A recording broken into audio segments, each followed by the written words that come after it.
Soft Afro-jazz music plays. The city skyline fades into a luxurious modern home in Lagos. The camera zooms into a warm dining room where Aisha, an elegant African woman in her early 30s, sits with her 5-year-old son, Jaden, helping him with his homework. She glances at her gold wristwatch and sighs. Aisha had always believed she had the perfect marriage, a loving husband, a beautiful home, a son she adored. From the outside, it seemed flawless. But sometimes, perfection is just an illusion. Kevin, a tall, charming man in a crisp navy blue suit, enters the room, rolling his sleek travel bag behind him. He leans down and kisses Aisha on the forehead before ruffling Jaden's hair. Kevin, casual, distracted. I have to leave for Abuja tomorrow morning, love. Business meetings. I should be back by Sunday. Aisha forces a smile, though something in her heart feels off.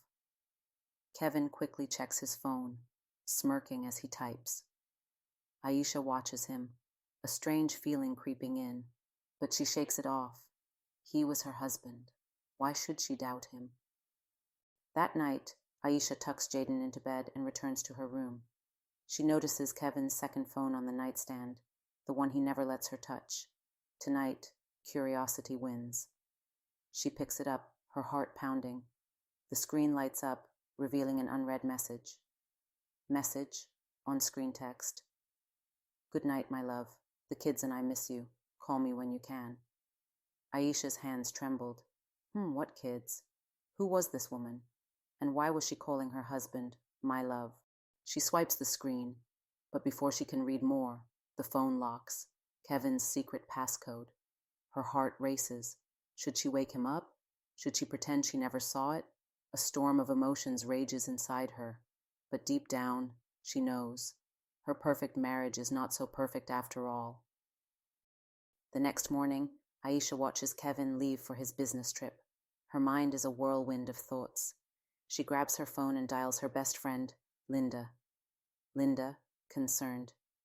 Aisha, what's wrong? You sound off. Aisha, whispering, shaken. I found a message on Kevin's phone from a woman saying she and the kids miss him. Linda, I think my husband is hiding something. Linda, Aisha, this sounds bad. You need to find out the truth before it's too late. Aisha exhales. Linda is right. She can't sit around and pretend nothing is wrong. Aisha hires a private investigator. Days later, she receives an email with the results. As she opens the file, her entire world collapses. There, on her screen, are photos of Kevin in another city with another woman. They look happy. Kevin holding her hand. Kevin playing with 2 children, children who look just like Jaden. The private investigator also informed Aisha that Kevin was under police investigation for fraud, but the details remained unclear since the case was still ongoing. Aisha's breath catches in her throat. Her hands shake as she stares at the evidence. Her husband, her Kevin, had another family, another wife, another life, and he never told her. Tears stream down her face as she realizes everything she believed in was a lie. At that moment, 3 lives collided, a wife, a mistress, and a man with too many secrets. After dropping off her son at the grandparents', Aisha decided to call Naomi. She remembered she got her number when she saw her message on Kevin's phone. Aisha, hi, is this Naomi? Naomi, yes, speaking. How can I help you? Aisha, I'm Kevin's wife, and I was wondering if you'd have time to meet up.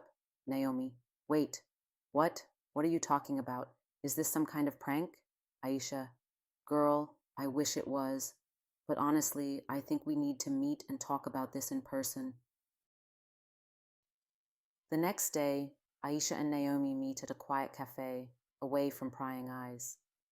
The air between them is thick with tension, unspoken emotions swirling like a storm waiting to break. Aisha arrives first, her hands wrapped tightly around her coffee cup, as if drawing strength from its warmth. Naomi walks in moments later, her posture stiff, her expression unreadable. She slides into the seat across from Aisha, arms crossed, eyes sharp with suspicion. Naomi, coldly. All right, I'm here. Now, what's this about?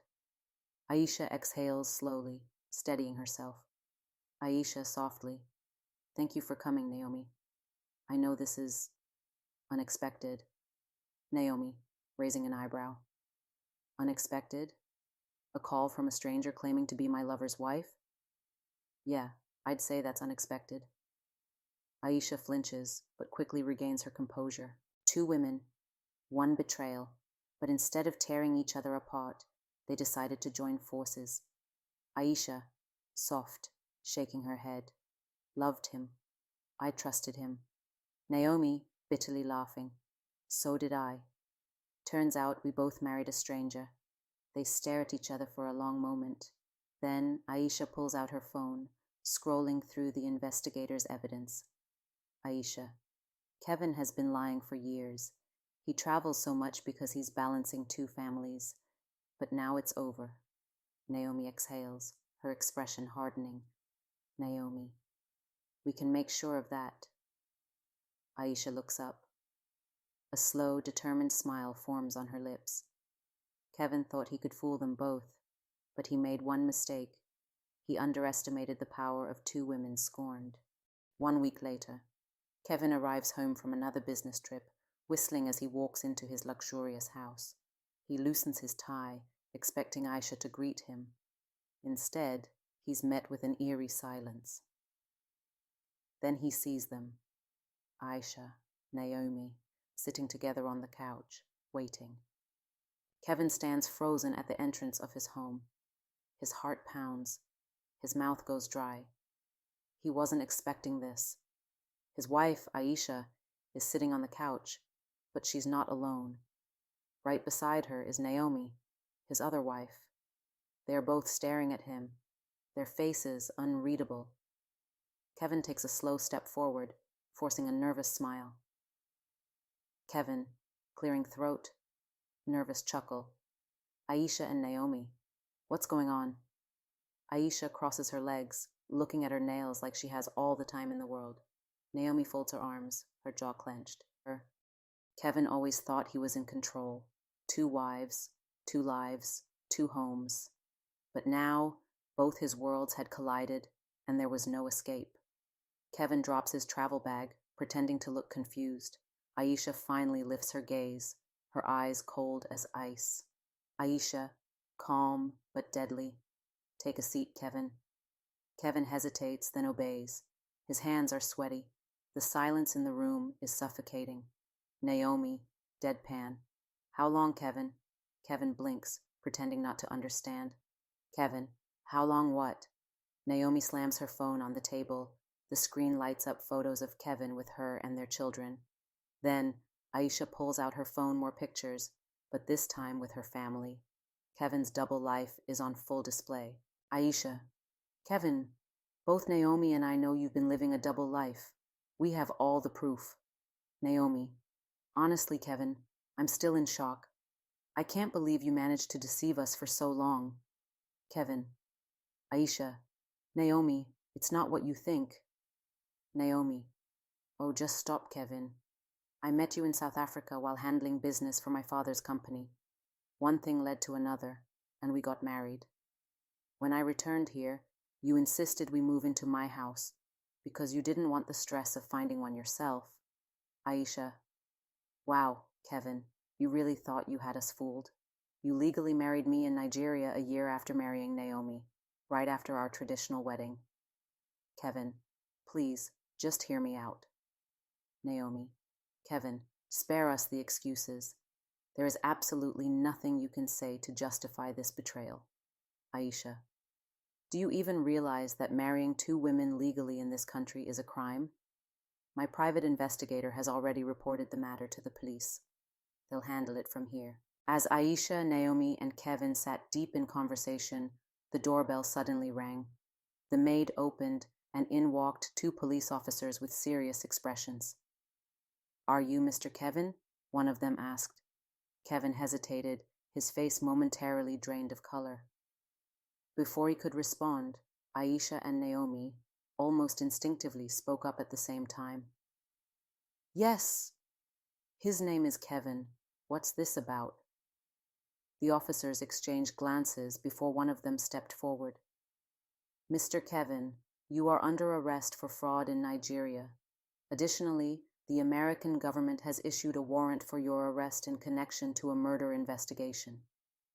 Aisha's eyes widened in shock. Wait, what?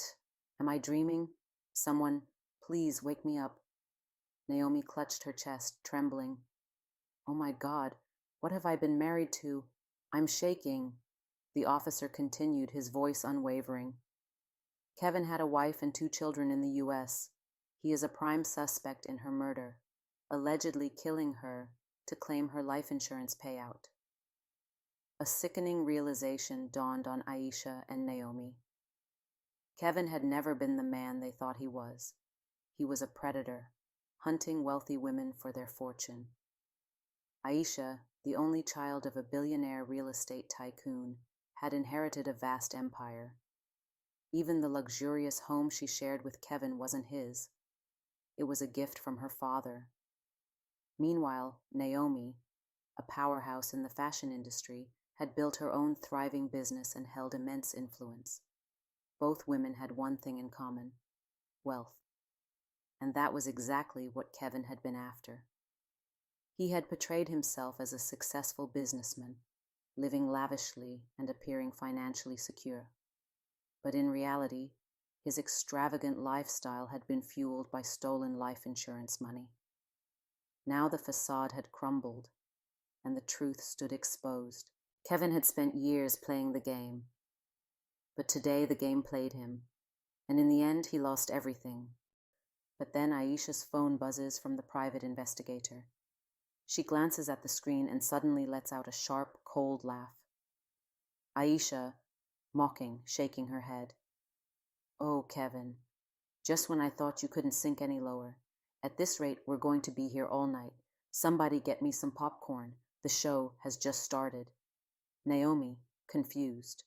Aisha flips her phone around, showing a picture that makes Naomi's jaw drop. Kevin's face turns ghostly pale, like he's just seen his own obituary in tomorrow's newspaper. It was another picture, another betrayal. But this time, it wasn't another woman. It was a man. On the screen is a clear photo of Kevin with his male boss, Mr. Adewale, a powerful and wealthy businessman, their body language undeniable. Aisha's mind spins like a washing machine on high speed.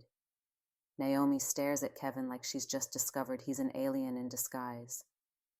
Kevin's entire body stiffens, his lips trembling as he tries to find words, any words, to explain this new revelation. Aisha, whispering in shock. You weren't just lying about us. You were lying about yourself. To be honest, I don't even know you at this point, Naomi, shaking her head in shock. So, all these years, the affairs, the fake business trips, you were with your boss? Oh, I see, just like us. Your boss is also wealthy. Kevin swallows hard, avoiding their eyes like a child caught stealing from the cookie jar. The weight of the truth crashes down on him. His entire life was a lie, built on secrets that have now been exposed. And now there's no coming back from it. Kevin, softly, pleading. Aisha, Naomi, please. I never meant for any of this to happen. Aisha lets out a bitter laugh, wiping a tear from her cheek, though it's unclear if she's crying from heartbreak or pure disbelief. Aisha. You didn't just cheat on us, Kevin. You allegedly killed someone, and now that is evil and despicable, Naomi. And the worst part? You supposedly killed someone because of money and greediness. The police officers step forward, ready to take Kevin away. He looks between Aisha and Naomi, desperation in his eyes, his once smooth-talking mouth now drier than a desert. Kevin, pleading, voice cracking. Aisha, Naomi, please. Aisha's phone buzzes again. Another message. Her eyebrows raise.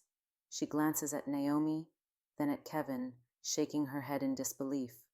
Aisha, smirking, showing Naomi the phone. Oh, this just keeps getting better. Someone tell me this is a prank. The drama is reaching season finale levels.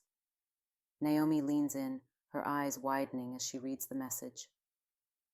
Kevin shifts uncomfortably, sweat dripping down his forehead. Kevin, panicked. What now? Aisha turns the phone screen toward Kevin. His heart stops. A screenshot, a WhatsApp group chat, and a single message that sent shockwaves through everyone's life. Group chat, Adekunle Adewale's family. Adekunle's wife. Who is this man in these pictures with my husband? Someone tell me what's going on. Adekunle's eldest son. Dad? Say something. What is this? Adekunle's business partner. This is going viral, bro. Your whole career is over.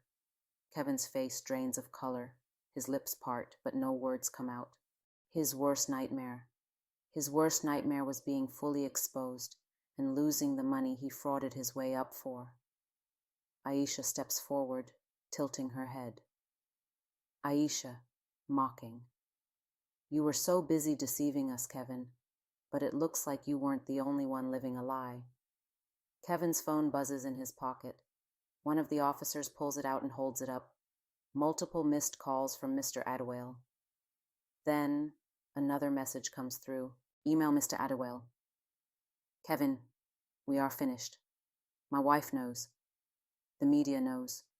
Do you understand what you've done? You ruined everything. Kevin closes his eyes, shaking his head. His entire life, his marriage, his secret relationship, even his career, is crumbling. Then the front door swings open, and standing there, rage burning in his eyes, is Mr. Adewale himself.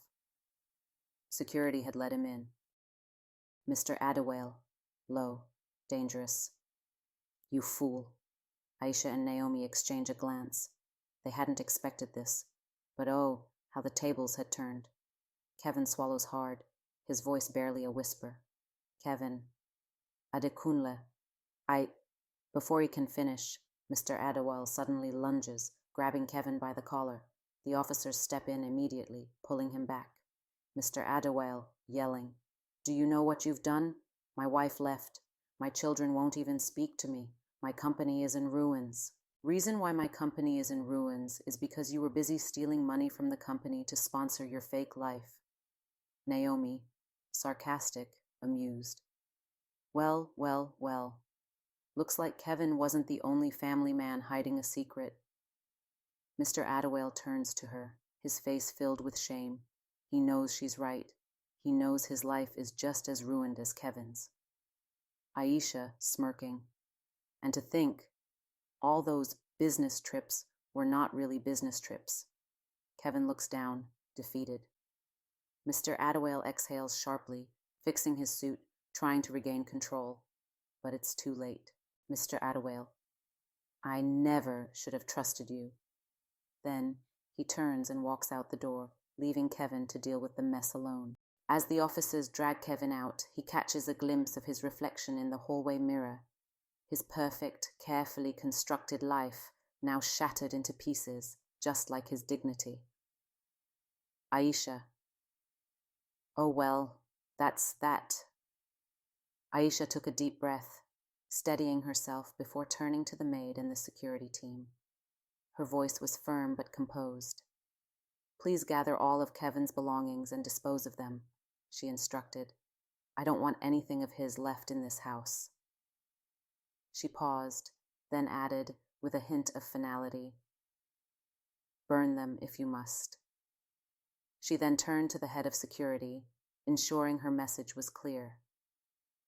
If, by any chance, he ever manages to get out of prison, he is never to come near this property or near my son. He is a dangerous man. I want strict security measures in place. He is not welcome here under any circumstances. Naomi holds Aisha's hands in agreement, and as a form of comfort, as Aisha and Naomi step into a waiting car, a new journey awaits them. They have survived betrayal. They have exposed a man who thought he was untouchable, and now they are unstoppable.